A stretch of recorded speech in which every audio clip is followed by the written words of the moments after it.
তাহলে ওনারা করতে পারে যদি থার্ডে যদি সমস্যা হয় স্যারের কাছে দুটো সাড়ে ভিতরে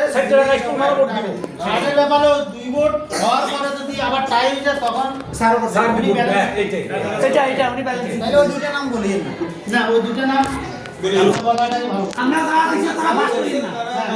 নাম আপাতত আপনি বলেন যেহেতু এই ব্যক্তিতে কেউ বাদ দিয়ে দেবেন না আপনারা এইগুলো করেন এই যে আপনি তো বলছেন যে মোট 26 জন 26 জনের মধ্যে 2 জন আসেনি 23 জন আছে তাহলে আমরা যে 26 জনের জন্য বলবেন যে একজন ভারপ্রাপ্ত উনি ভোট দিতে পারেন হ্যাঁ ঠিক আছে আপনি মোট মিলে দিতে হবে না ভোট মিলে দিতে হবে একজন ভারপ্রাপ্ত যে যে কয়টা ভোট পাইছে আপনি বলে দেন না সমস্যা কি সবাই জানে বিষয়টা আর বলে দেন এটা বলেন তা বলে দেন আচ্ছা তাহলে শাহনারা বেগম 1 আনোয়ারা বেগম 9 তানজিন ইসলাম 2 মাহবুবুর রহিম 18 জুলফিকার আলী 9 মজিবুল্লাহ 6 এনামুল হক 2 আতাউর রহমান 1 রিয়াজুল মুস্তাফা 1 ডালিয়া আক্তার 1 নাজমুন নাহার 14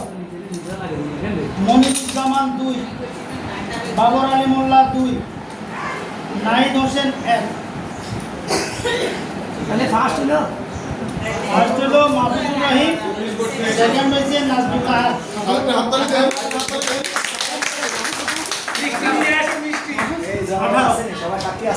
আমাদের মাহবুব স্যার 18টা ভোট পেয়ে প্রথম অধিকার প্রথম স্থান অর্জন করলো। স্যার কি খাওয়াচ্ছেন? স্যার বলেন কি খাওয়াবেন স্যার অনেক আনন্দিত সারা ভোট দিছে নিজে করে নিজে ভোট দেন না আর এই যে হবে কিছু পাবে আমরা একটা কাজ করি না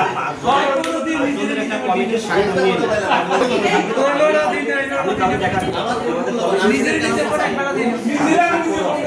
আমার ভোট মূল্যবান আমি সেটা কেন বসাবো এটার জন্য আমি একটা ভোটও পাই না এই কথা লেখার পরে শুরু করলো ঠিক আছে এই স্বাক্ষর করে নিন এটাও স্বাক্ষর করেন স্বাক্ষর হবে ওইখানে এটাও সাক্ষর করো না বেশ একটা পরিবার কিন্তু আচ্ছা শুনেন না আমরা এটা